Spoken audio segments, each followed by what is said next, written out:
Hello बच्चों, so let's read this question. The question says which one of the following statement is correct with respect to AIDS. So इस question के अंदर options में हमें कुछ statements given है regarding the AIDS disease. We have to find that which statement is correct. So let's begin our solution with the key concept. Key concept में हम जिस चीज़ के बारे में बात करेंगे that is about the AIDS disease. So AIDS stand for the acquired immunodeficiency syndrome. So AIDS का जो कॉजेटिव एजेंट है that is the HIV. And HIV क्या है? एक एनवलप्ड रेट्रोवायरस है. क्या है? एनवलप्ड रेट्रोवायरस, जिसके पास क्या होती हैं 2 कॉपीज ऑफ RNA. जो हमारा एड्स है, एड्स का डिसीज़ जो है ये इन्फेक्ट किसको करता है? ये इन्फेक्ट करता है ह्यूमन के इम्यून सिस्टम को. इम्यून सिस्टम को क्या कर देता है? वीक कर देता है बाय अटैकिंग. अटैक किसके ऊपर करता है? A type of a WBC cells that is the T helper cells और द CD4 सेल्स के ऊपर अटैक कर देता है. और क्या कर देता है? डिक्रीज कर देता है, डिक्रीज देयर काउंट. इनके काउंट को और इनके नंबर को क्या डिक्रीज कर देता है? Decrease in the human body. अब अगर हम बात करें कि वो कौन से पीपल हैं जो हाई रिस्क में होते हैं, जिनका क्या होता है? हाई रिस्क में होते हैं एड्स के डिसीज़ को. सो हाई रिस्क में कौन से पर्सन्स होते हैं? Let's discuss about them. तो हाई रिस्क में जो सबसे फर्स्ट है जिसका क्या होता है? Multiple sex partner. Multiple sexual partner वो हाई रिस्क में होते हैं. सेकेंड, जो ड्रग एडिक्ट्स होते हैं वो भी हाई रिस्क में होते हैं, drug addicts.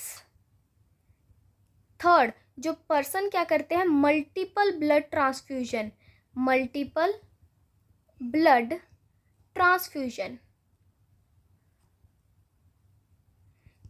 This is about the high risk areas. जो हाई रिस्क जो पीपल ये सब करते हैं वो जो होता है मोर प्रोन होते हैं to aid disease then the other person. अब जो हमारा एड डिसीज़ है it is not a completely curable disease. ये कम्प्लीटली क्योरेबल बिल्कुल नहीं है. This is not the completely curable disease. So here's the basic thing about AIDS disease. Let's come back to our option. So option A says drug addicts are least susceptible to HIV infection. No, जो drug addict होते हैं वो high risk में होते हैं. So first statement क्या हो गई? गलत.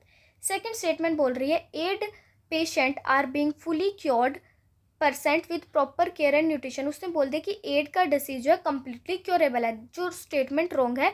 हमने की कंसेप्ट के अंदर पढ़ा है कि जो हमारा एड्स का डिसीज है that is not a completely curable disease. तो बी ऑप्शन भी गलत हो जाता है. C option says the causative agent of retrovirus enter the helper T lymphocyte does reduce their number. So ये बिल्कुल सही स्टेटमेंट है according to key concept. But before coming to the conclusion, let's see the last D option as well. D option says HIV transmitted through eating food together with infected person. No, HIV जो है वो blood transfusion के through होता है, sexual के through transmit होता है, mother to foetus transmit होता है. सो डी ऑप्शंस भी क्या हो गया? गलत. So according to key concept the correct option is the C. Therefore we have proven our solution with the help of key concept as well. I hope you understood it well. All the best. Thank you.